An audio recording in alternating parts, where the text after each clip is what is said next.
لبیک لبیک لبیک یا رسول اللہ لبیک لبیک لبیک یا رسول اللہ لبیک لبیک. ماشاءاللہ. اس نے کہا تھا میں نے نمائندگی کرنی ہے. میں کہا میں تیرے ابے کا مرید ہوں. ہمارے حاجی غریب نواز صاحب کے ساتھ میں خراج تحسین پیش کروں گا اس عالمی شہرت یافتہ ثنا خوان رسول کو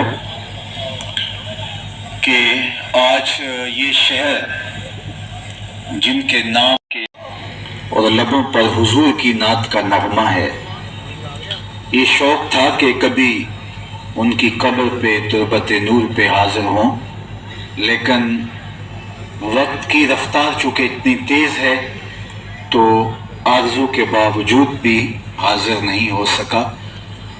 تو آج اللہ کی توفیق سے آپ لوگوں کے اسرار پر، مجلس حسان کے ان دوستوں کے اسرار پر، اس سے قبل بزم قاری زبیر رسول کے نام سے یہ جو بھی تنظیم ہے آپ کی یہاں، تو آج سے کوئی 1-1.5 سال قبل ہمارے بسرا صاحب تشریف لے گئے تھے، لیکن عدیم الفرصتی کے تحت وعدہ نہیں کر سکا. اور پھر آپ کے MNA صاحب جناب نور الحسن تنویر صاحب تشریف لائے، تو ان کا جو حوالہ حضور کی ختم نبوت اور آقا کریم علیہ السلام کے اس نام کے ساتھ جڑا ہے، تو یہ وعدہ ہوا تو آج اللہ کا شکر ہے کہ تکمیل کو پہنچا.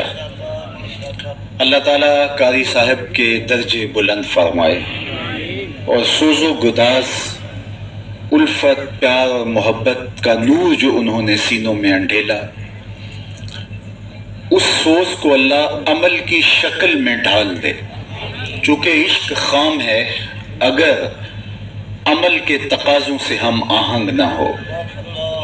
لفظ ہواؤں میں اڑ جاتے ہیں، روحوں میں اترنے کا فن نہیں جانتے.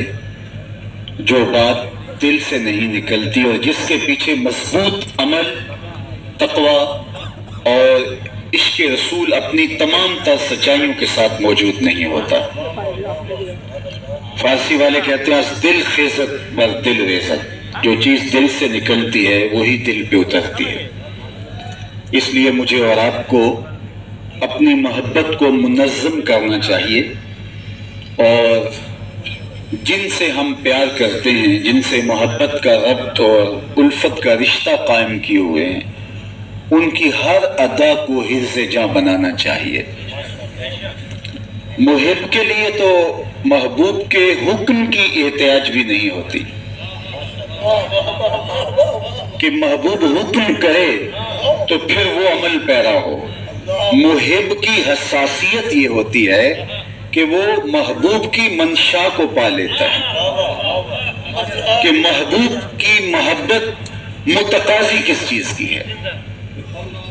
مدینہ المنورہ کی ایک گلی سے حضور علیہ السلام گزر رہے تھے کہ ایک مکان بن رہا تھا، اور اس کا طرز تعمیر ایسا تھا کہ جو حضور پسند نہیں کرتے تھے. گزرتے ہوئے رکے اور پوچھا یہ مکان کس کا ہے؟ کہا فلاں صحابی کا. کچھ نہیں کہا، گزر گئے.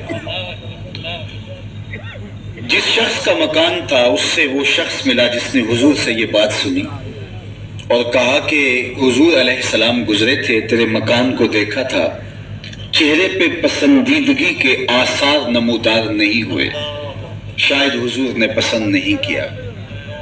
2-4 دن کے بعد حضور علیہ السلام کا دوبارہ گزر ہوا تو ملبہ پڑا ہوا تھا، مٹی کا ڈھیر تھا. تو فرمایا اسے بلاؤ. بلایا گیا. کہا میں گزرا تھا، تیرا مکان دیکھا تھا اور آج ملبے کا ڈھیر دکھائی دے رہا ہے. عرض کی حضور میں نے گرا دیا ہے. فرمایا کیوں؟ عرض کی سنا تھا آپ کو پسند نہیں. میں اور آپ سر سے لے کر پاؤں تک دیکھیں ہمارا کیا کیا حضور کو پسند نہیں. اپنے رویے، طرز زندگی، انداز معاشرت، نجی زندگی، سیاسی زندگی، کاروبار، رشتہ داریوں کے ساتھ معاملت، میں اور آپ اپنے آپ کو دیکھیں ہمارا کیا کیا حضور کو پسند نہیں. محمد دی زیارت محمد دے رنگ وچ اے ٹھگ بازیاں جانے پیارا محمد صلی اللہ علیہ وآلہ وسلم کیوں بنام مصطفیٰ خانم درود از خجالت آب می گردد وجود عشق می گویت کہ محکوم غیر سینائے تو از بتا مانند تیر تا نداری از محمد رنگ بو بر زبان خود میالا نامیو.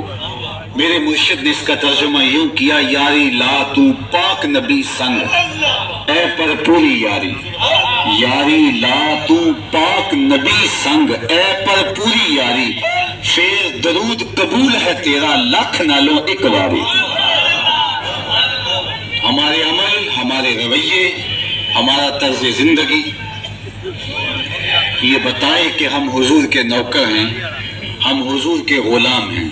میرے استاد فرمایا کرتے تھے کہ یہ نہ ہو کہ لوگ تمہیں پوچھیں تم کون ہوتے ہو اور تمہیں بتانا پڑے کہ ہم مسلمان ہوتے ہیں. یہ دیکھو مذہب کے خانے میں اسلام لکھا ہوا ہے. فرمایا کرتے تھے صاحب نہ کسی کو پوچھنا پڑے اور نہ تجھے بتانے کی نوبت آئے. تیری وضاحت تیرا طرز زندگی تیرا انداز معاشرت تیرا رویہ تیرا طرز حیات ایسا ہونا چاہیے تو دور سے آ رہا ہو لوگ کہیں وہ دیکھو حضور کا غلام آ رہا ہے. نور آنکھوں میں تو چہروں پہ اجالے ہوں گے مصطفیٰ والوں کے انداز نرالے ہوں. یہ کوئی شخص یہ رش کی وجہ سے بے ہوش ہو گیا آرام سے اٹھا کر کے لے جائیے گا. اللہ تعالیٰ صحت دے عافیت سے نوازے اپنے آس پاس رونما مزید نہ ہونے پائے.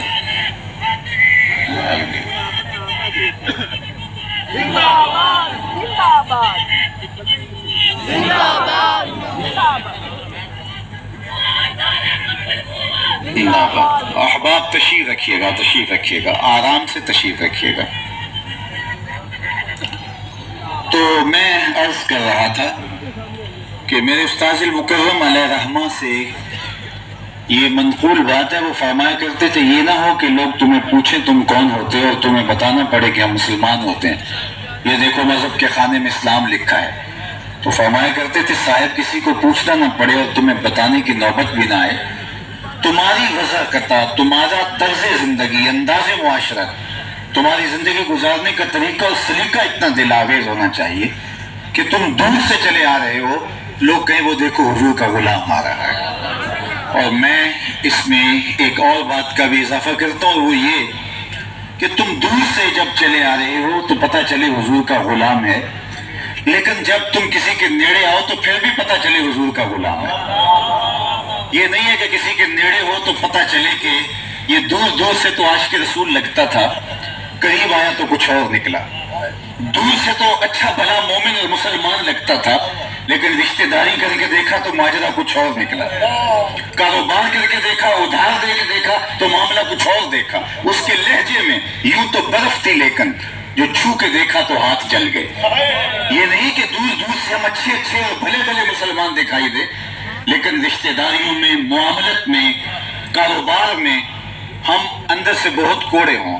عشق رسول کا تقاضا یہ ہے کہ ہمارا اندر اجلا ہوا ہو ستھرا ہو پاکیزہ ہو نظیف ہو ہمارے رویے دل آویز ہوں طرز زندگی خوبصورت ہو. تو اس نے کہا حضور سنا تھا آپ کو پسند نہیں ہے. اللہ اکبر. تو محبت تو محبوب کی منشا پا جاتی ہے اور حکم تو بہت بڑی بات ہوتی ہے. حکم کے لیے تو جانے بات دیتے ہیں. آقا کریم علیہ السلام تشریف فرما تھے اور مجلس نور جمی تھی کہ ایک صاحب آئے اور انہوں نے آ کے حضور علیہ السلام سے سلام عرض کیا مصافحہ کرنا چاہا لیکن آقا کریم نے اعراض کر لیا رخ پھیر لیا. تو وہ سمجھے شاید حضور نے التفات نہیں کیا. اتفاقاً بعض اوقات ہو جاتا ہے رش میں میرے ساتھ بھی ایسا ہوتا ہے ایک آدمی ادھر سے پکار رہا ہے کہ ادھر سے پکار رہا ہے تو کس کو پذیرائی بخشیں اور کس کو نظر انداز کریں. تو جدھر نظر پڑ گئی سو پڑ گئی جدھر رہ گئی سو رہ گئی. تو اس میں قصور نہیں ہوتا رش میں یہ معاملے ہو جاتے ہیں.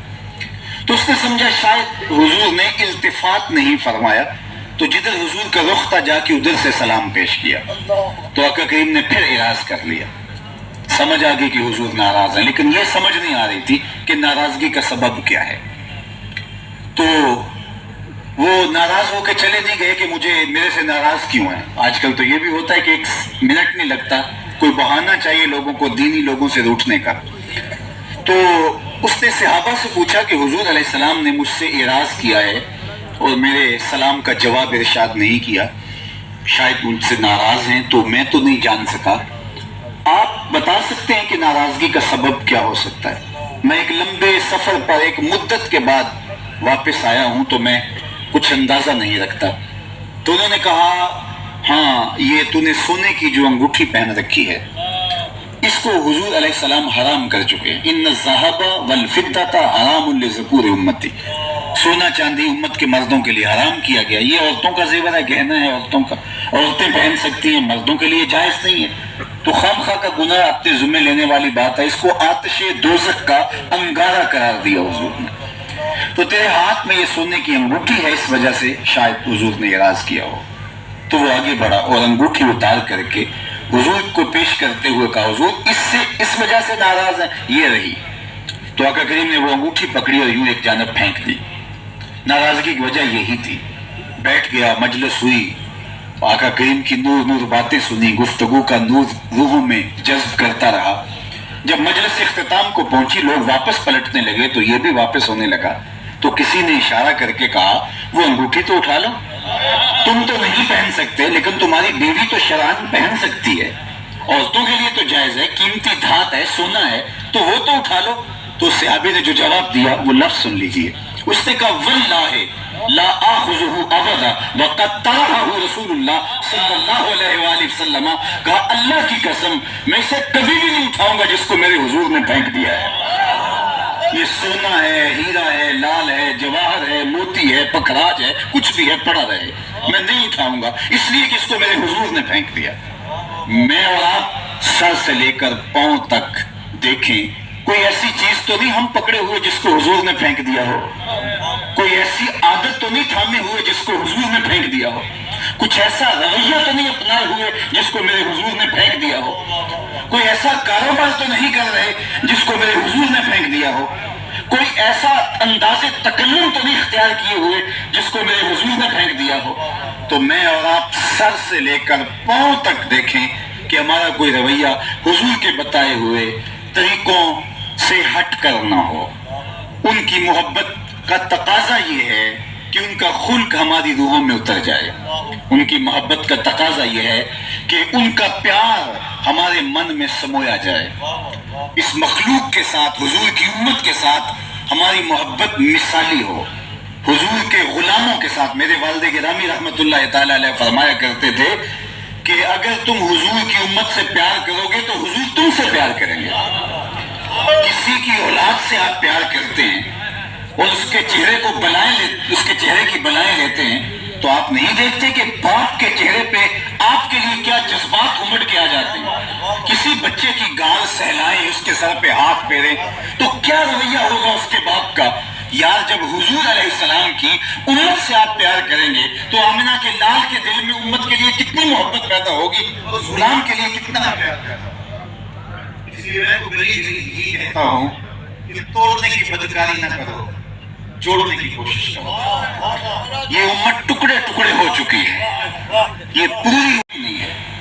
2 4 5 10 لوگ ہوں گے جن سے چہرہ شناسی ہے, باقیوں کو تو پہلی مرتبہ میں دیکھ رہا ہوں. اور آپ کی بھی میرے سے کوئی ایسی شناسائی نہیں ہے, لیکن آپ کی آنکھوں کی پتلیوں پہ یہ لکھا ہوا پیار کیوں ہے؟ آپ کے سینوں میں محبت کی کائنات کیوں موجزن ہے؟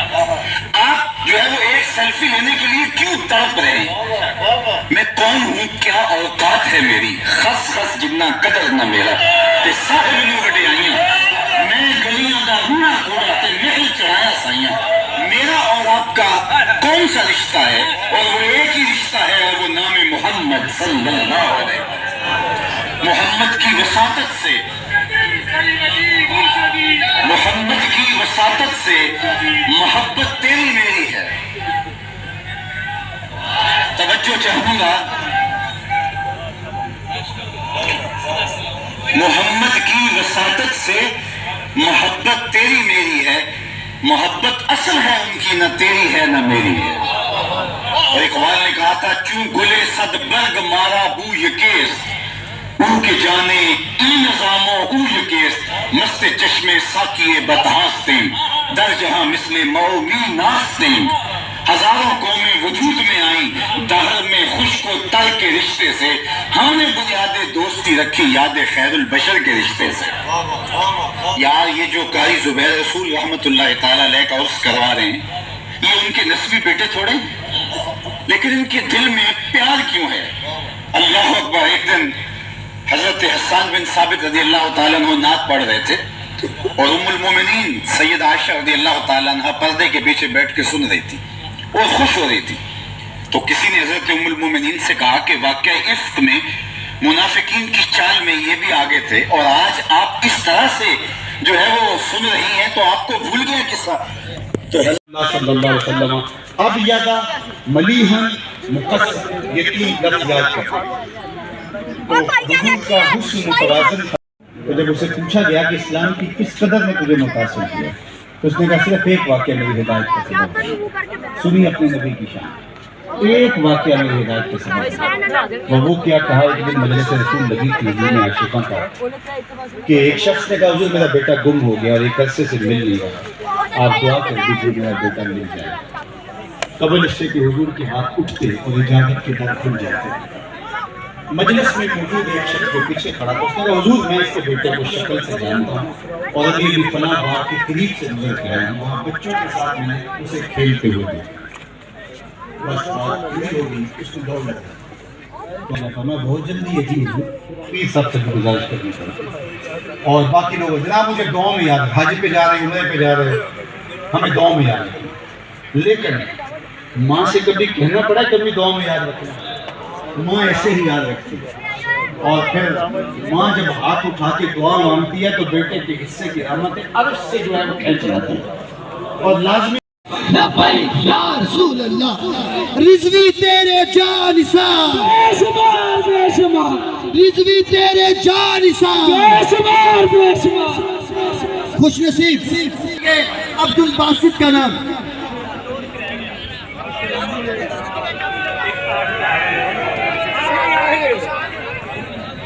نعرہ تکبیر